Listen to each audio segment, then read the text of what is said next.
Hey, good coffee morning, YouTube. I do like this microphone a bit better now that I've used, so there's that.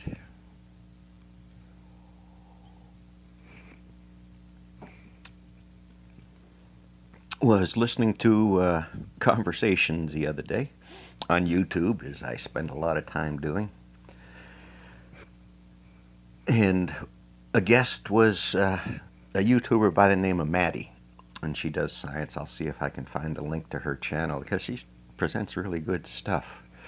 But one of the clowns in the comments was saying, "What's her degree? Where's her degree?" And she's a naval trained professional. But military training doesn't get you a degree.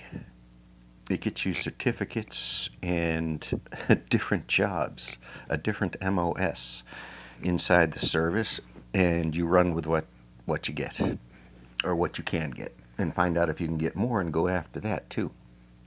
So, with military training, you sit in the classroom for 8 to 10 hours a day and then you take homework back to the barracks.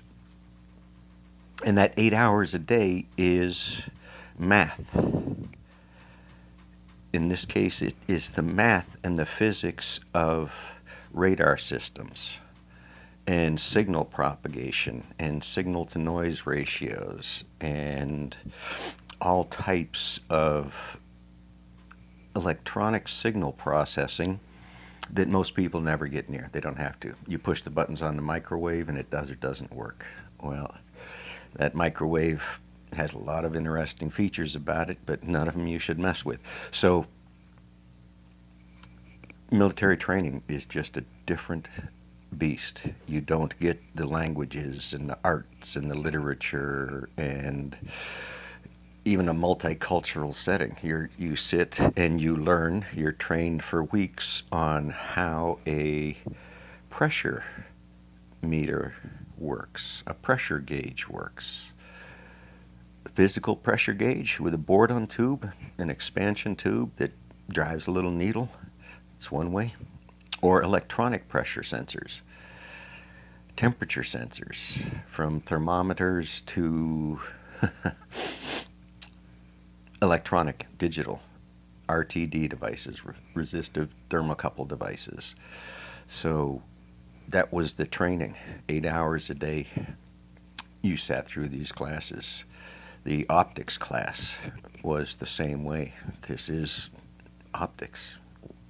Optics is bomb sights, is navigational equipment, is visual interpretation equipment. So it's a camera that looks at infrared or other wavelengths of light and how that works, how the lens works, how the diffraction in the lens works, how the collating in the lens works, how the doping of the materials in the lens changes the characteristics of the lens.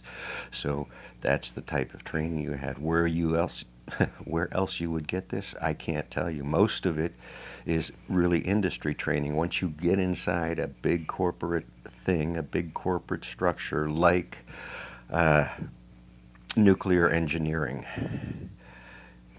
you begin to learn the details inside these systems, depending on which facet of it you go into. If you've done industrial controls, control systems, distributed controls, asynchronous systems, those are the types of experiences that comes out of military training and systems, and it fits perfectly well out in the civilian world.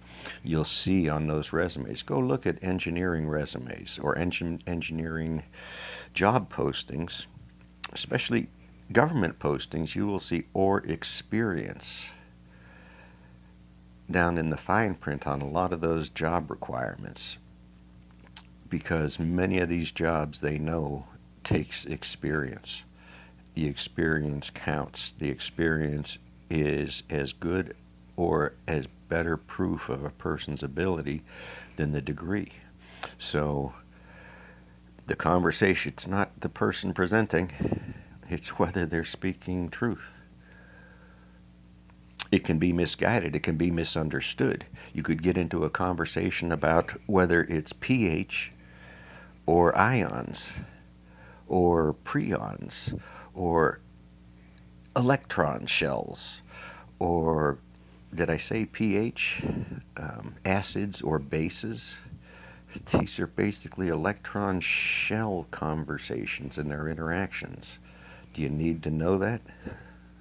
Not really, but some folks do. So this education, consider what you've learned, what you've done. That's a part of your education. That's a part of your experience, and is just as valuable, if not more, than that degree. People with degrees might disagree, and some can. So, hope you enjoyed some coffee.